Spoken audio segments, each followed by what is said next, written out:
바울은 오늘 본문의 단락에서 자기의 고난받은 이력을 밝히고 있습니다.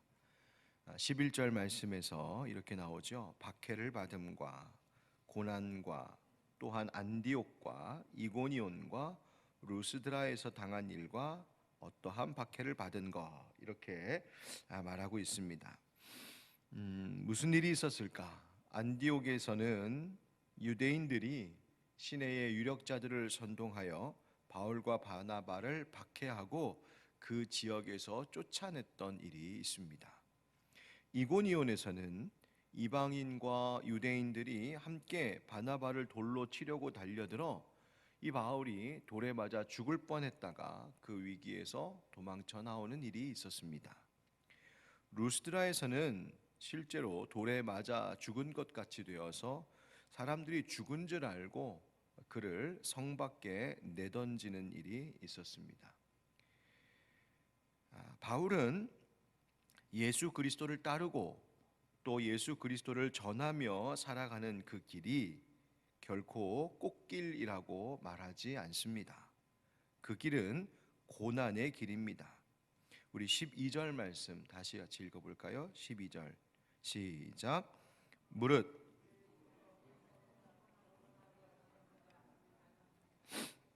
아멘. 예수 안에서 경건하게 살고자 하는 자는 박해를 받으리라. 뒷말이 박해가 없을 거다 그러면 굉장히 좋을 것 같은데 성경은 절대 그렇게 말하지 않습니다. 고난이 있다. 성경은 그리스도인의 가는 길이 탄탄하고 넓고 안전한 길이라고 말해주지 않습니다.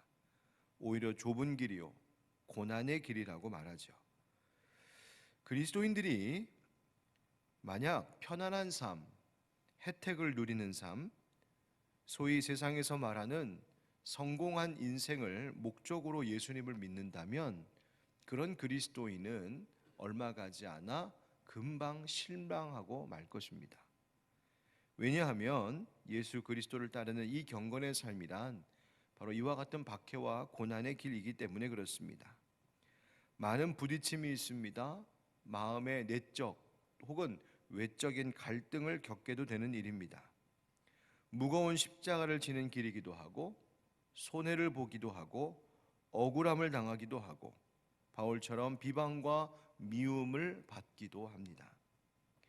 그러면 도대체 이렇게 어려운 이 고난의 길을, 박해가 있는 길을 우리는 왜 가려고 하는 것일까? 왜 이 길을 가야 하는 것일까요? 11절 하반절에 바울은 이렇게 자신의 삶을 돌아보며 고백합니다.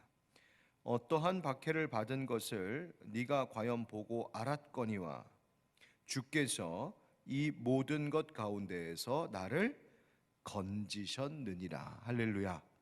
아멘. 주께서 이 모든 것 가운데서 나를 어떻게 하셨다고요? 건지셨느니라. 바로 이것입니다. 주님께서 바로 그 고난의 길을 동행하시기 때문에 그렇습니다. 주님께서 그 어려운 삶의 자리에서 우리를 건져주시기 때문입니다. 이 고난의 길, 예수님 따라가는 어려운 길이 그저 혼자 가는 길이 아니라 주님께서 함께 해주시고 우리에게 구원의 은총을 베풀어 주시는 길이기 때문입니다. 그래서 10절의 말씀이 있는 것이죠. 10절에 나의 교훈과 행실과 의향과 믿음과 오래 참음과 사랑과 인내와 라고 말합니다. 여기서 교훈이란 진리의 말씀을 말하는 것이고요, 행실이란 바로 그 교훈대로 살아가는 삶의 실천, 생활을 의미하는 겁니다.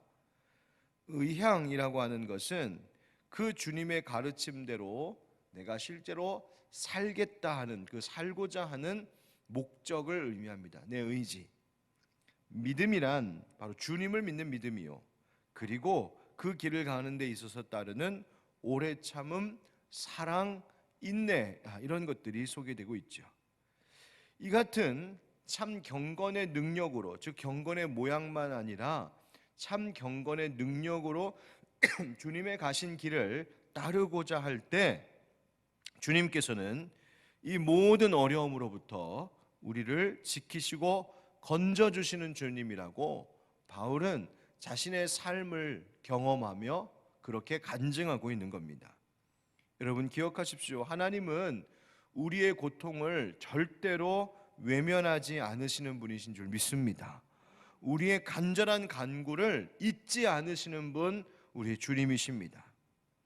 신앙생활하면서 개인적으로 겪는 어려움들이 있습니다. 그런데 거기서도 주님은 건지십니다.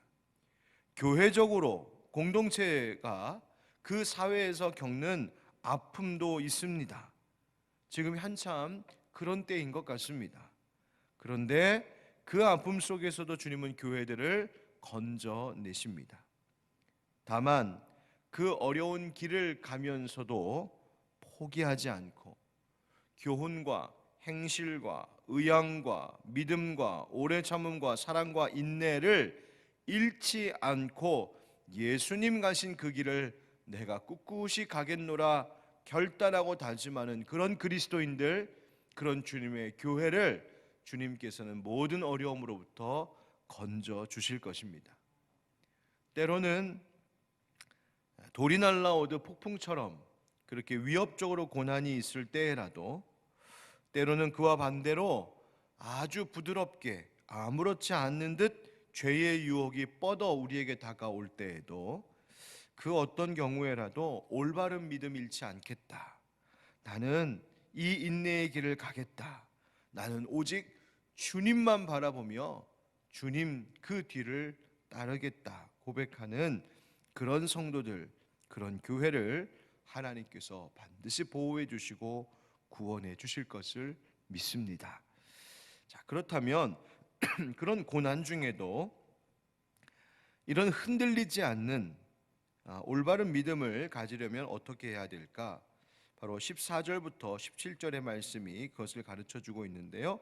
우리 14절부터 17절 함께 같이 다시 한번 읽어보면 좋겠습니다. 14절부터 17절 시작. 그러나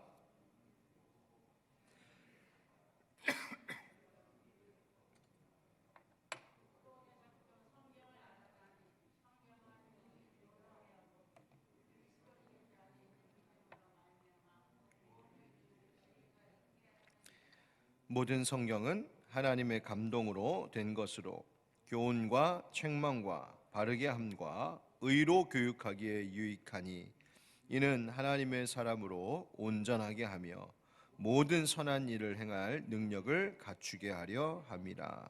아멘. 이 말씀이 얼마나 귀한 말씀인지요. 성경이 이런 것이라고 말해주고 있습니다. 먼저 성경은 예수 그리스도를 믿는 믿음을 갖게 함으로 구원에 이르도록 한다. 그러니까 이 고난 가운데에서도 우리가 끝까지 예수님 따라가면서 믿음 잃지 않으려면, 아까 10절에서 나왔던 그 모습들을 우리가 잃지 않으려면 결국 성경을 배우고 힘쓰는 일에 더 우리 자신을 들여야 한다고 말해주고 있습니다. 배우고 확실한 일에 거하라. 왜냐하면 성경은 예수 그리스도를 믿는 구원, 그 믿음으로 구원에 이르게 하는 지혜를 주기 때문이다. 또 성경은 우리를 구원하는 이 은혜를 줄 뿐만 아니라 그 구원받은 백성들이 올바른 믿음의 길을 가도록 인도해 주는 일을 합니다. 갈 길을 알려주고 무엇을 선택해야 되는지 알려주고 잘못된 길로 가면 책망하고 다시 바로 잡아주는 그 일을 성경이 우리 가운데 하고 있습니다. 또 성경은 17절에 보니까 우리를 온전하게 한다 말하죠. 온전하다는 것은 뭘까? 우리가 완벽한 인간이 되는 것이냐? 그것이 아니라 선한 일을 행할 능력을 갖출 자가 되게 하는 것.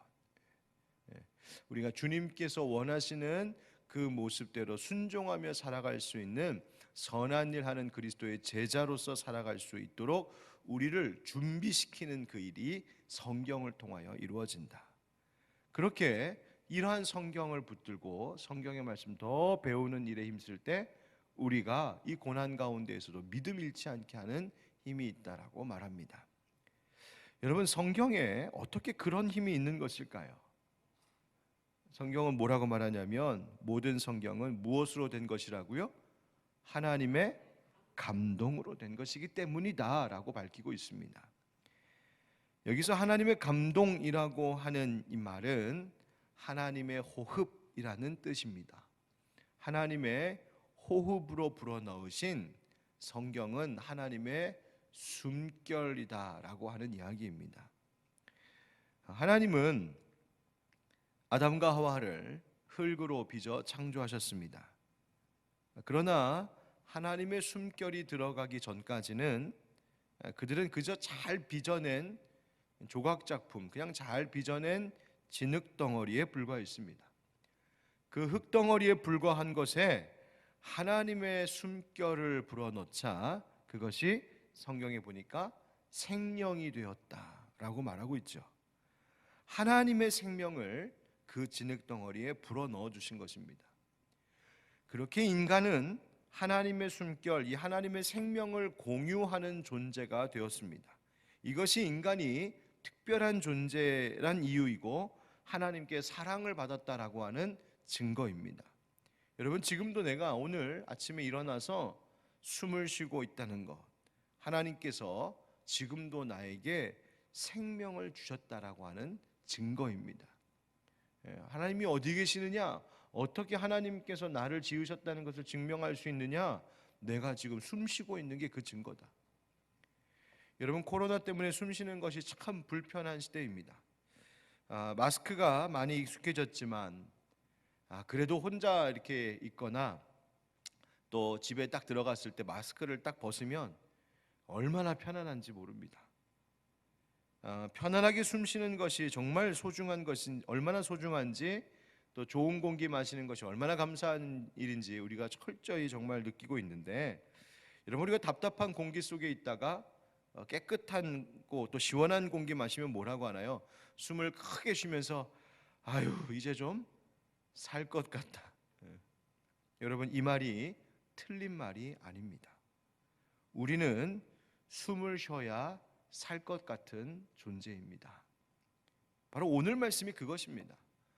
우리의 영혼이 하나님의 숨결로 숨을 쉬어야 살 것 같이 됩니다. 날마다 하나님의 말씀으로 숨 쉬어야 됩니다. 그래서 우리의 영혼이 날마다 살아있게 그렇게 만들어야 합니다. 숨을 멈추면 그것은 죽는 겁니다. 숨을 쉬는 것을 우리가 귀찮다고 미루지 않습니다. 우리는 숨을 날마다 매 순간마다 쉽니다. 바로 오늘도 이 새벽에 우리는 주님의 말씀이라고 하는 하나님의 숨결로 지금 숨을 쉬고 있는 겁니다. 한 말씀이라도 붙잡고 거기에 담긴 하나님의 숨결을 마시며 살아야 됩니다. 그래야 우리의 이 몸이 그냥 진흙덩어리에 불과한 것에 멈춰 있지 않고 이 몸이 하나님께서 기뻐하시는 참으로 아름답고 복된 삶을 살아가는 이 몸이 된다는 겁니다. 여러분, 바울은 그렇게 하나님의 말씀으로 숨을 쉬었고 다시 살고 그 힘으로 예수님 가신 그 고난의 길을 꿋꿋이 끝까지 갈 수 있었습니다. 그래서 4장 5절 말씀에 그 표현과 같이 전도자의 일을 해왔습니다. 전도자의 일.